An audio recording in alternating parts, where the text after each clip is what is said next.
सफल व्यक्ति हेबा पाई आपणकु निजे ही आगको बढ़िबाकु पड़िथाए।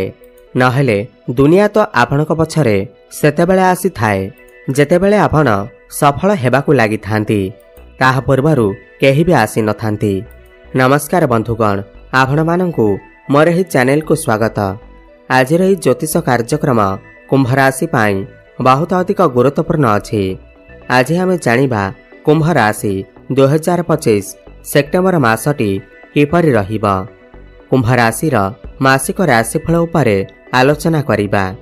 कुंभ राशि व्यक्तिविशेषंकर सेप्टेम्बर मासटी किपरि रहिबा संपूर्ण भावरे आमे सही विषय रे आलोचना करिबा।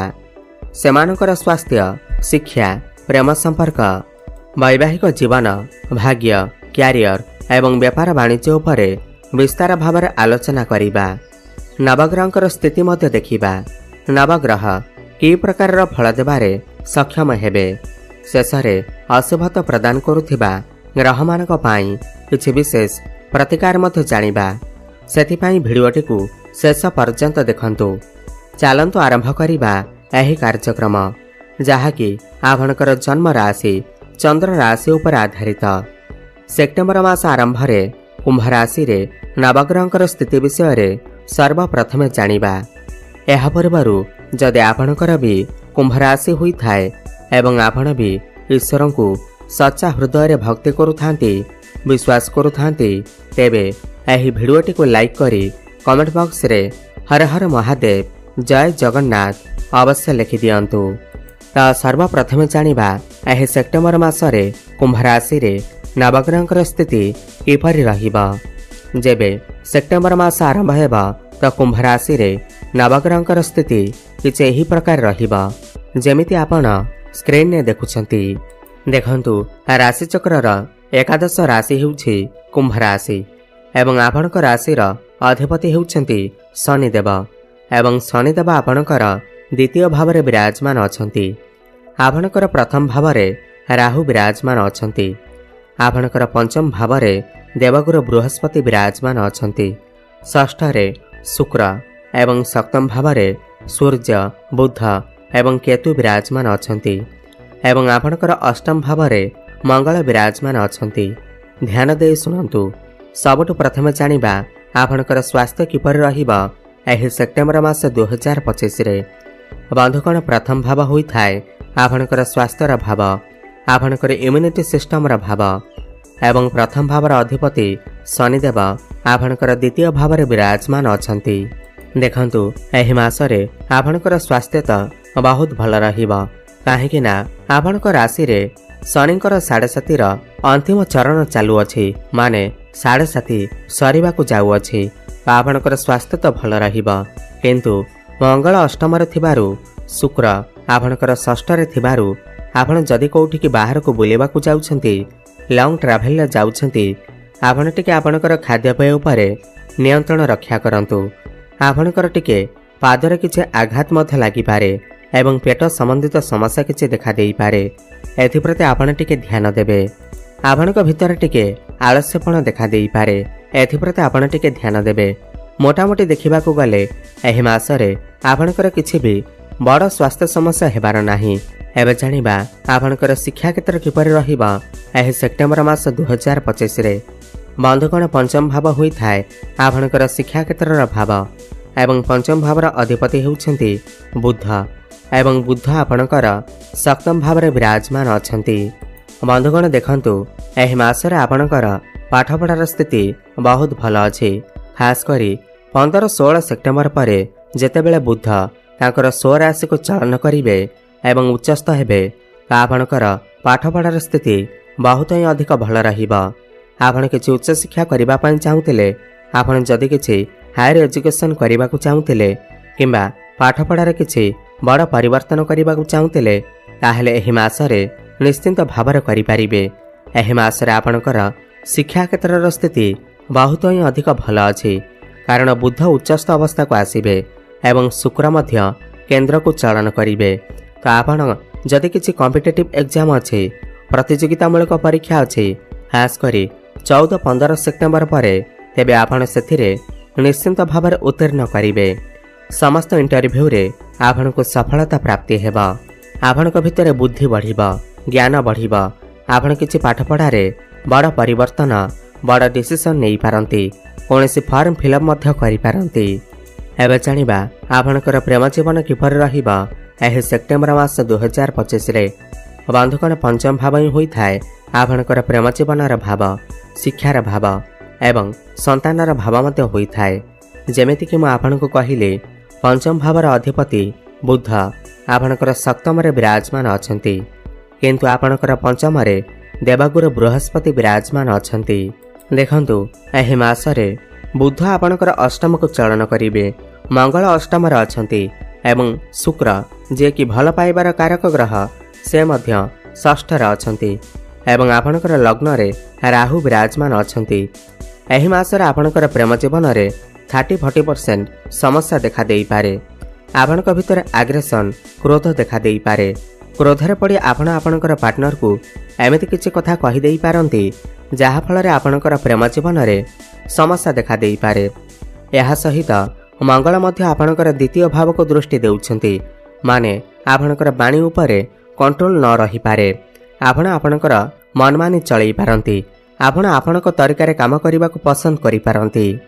सूर्य मध्य आपनकर प्रथम भाव को दृष्टि देउछंती। आपनक भितरे एटीट्यूड देखा देई पारे, अहंकार देखा देई पारे, जहा फल रे आपनकर प्रेम जीवन रे समस्या देखा देई पारे। किंतु 14-15 सेप्टेम्बर परे शुक्र जेतेबेले सप्तम को चलन करिवे एवं बुध उच्चस्थ हेबे, तो एहा परे आपनकर प्रेम जीवन रे जहा भी किछि समस्या चालुथिला ताहा धीरे धीरे दूर हेबा। एबे जानिबा आपनकर वैवाहिक जीवन किपर रहिबा एही सेप्टेम्बर मास 2025 रे। बंधुगण सप्तम भाव होई थाए आपनकर वैवाहिक जीवनर भाव एवं सप्तम भावर अधिपति हेउछंती सूर्य एवं सूर्य आपनकर सप्तम भावर ही विराजमान अछंती। देखंतु एही मासरे 17 सेप्टेम्बर पर्यंत तो आपनकर वैवाहिक जीवन बहुत भल अछि, काहेकिना सूर्य आपनकर केंद्र रे निजर 16 राशि रे विराजमान अछंती।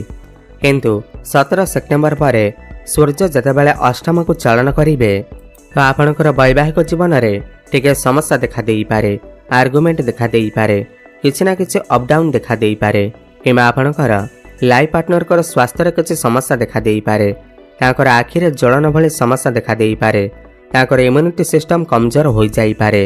एथि प्रति आपण टिके ध्यान देबे। किमा तांको ठारे ठंडा काश भली समस्या देखा देई पारे 17 सेप्टेम्बर परे। किंतु 17 सेप्टेम्बर पूर्वरु आपनकर वैवाहिक जीवन बहुत भल रहिबा।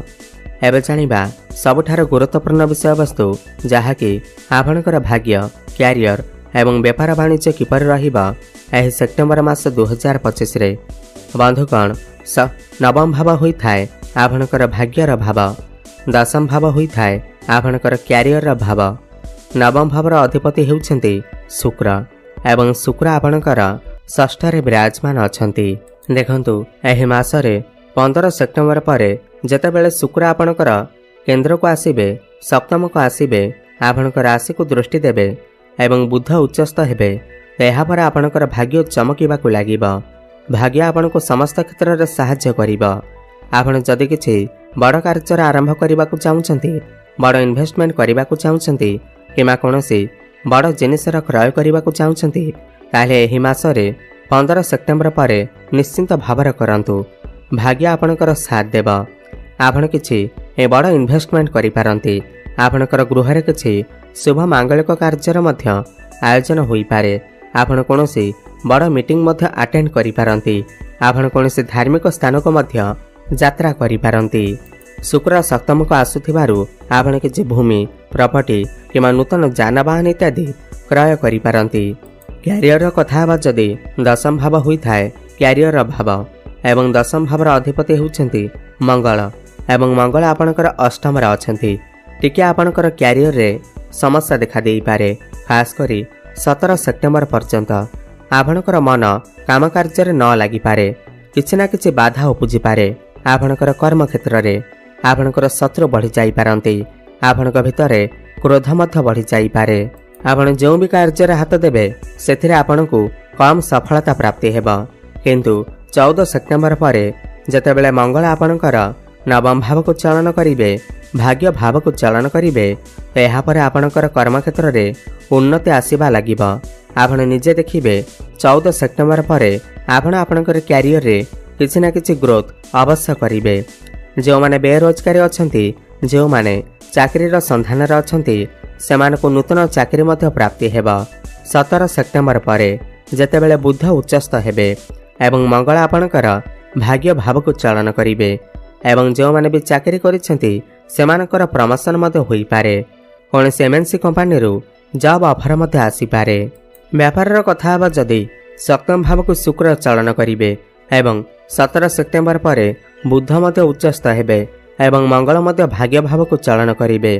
तो व्यापार वाणिज्य को नहीं यह मासटे आपणक पई अत्यंत शुभ रहिबा। आपणक पाखकु नुआ नुआ काम आसीपारे। आपण किछि नूतन व्यापार मध्य आरंभ करि पारंती। पूर्वर आपणकर व्यापार वाणिज्य रे जहाँ भी किछि समस्या थिला ताहा सब दूर होई जिवो। आपणक पाखकु नुआ नुआ क्लाइंट आसी पारंती। आपणकर कस्टमर बढ़ी पारंती। आपणकर डेली इनकम मध्य बढ़िबा। आपण एही मासरे पैसा किछि संचय मध्य करि पारिबे। ऋण करजर मुक्ति मिलिबा सहित समस्त शत्रु मानक ठारू मध्य आपणको मुक्ति मिल जिवो। एबे जानिबा किछि उपाय विषय रे जाहाको करिबा द्वारा एही मासरे जहाँ भी किछि समस्या रहुअछि ताहा दूर होई पारिबो। सबटु प्रथमे शुक्रंकर बीज मंत्र जप अवश्य करंतु। ओम द्रांग द्रिंग द्रंग सह शुक्राय नमः 108 थर प्रत्येक दिन जप करंतु। शुभफल प्राप्ति हेब। प्रत्येक दिन पक्षी मानकु किछि खाइबाकु दियंतु एवं कुकुर मानकु मध्य खाइबाकु दियंतु एवं प्रत्येक दिन हनुमान चालीसा पाठ करने सहित सूर्य को जलार्घ्य अर्पण करंतु। शुभफल प्राप्ति हेबा सहित आपणकर भाग्य रे उन्नति आसीबा। धन्यवाद।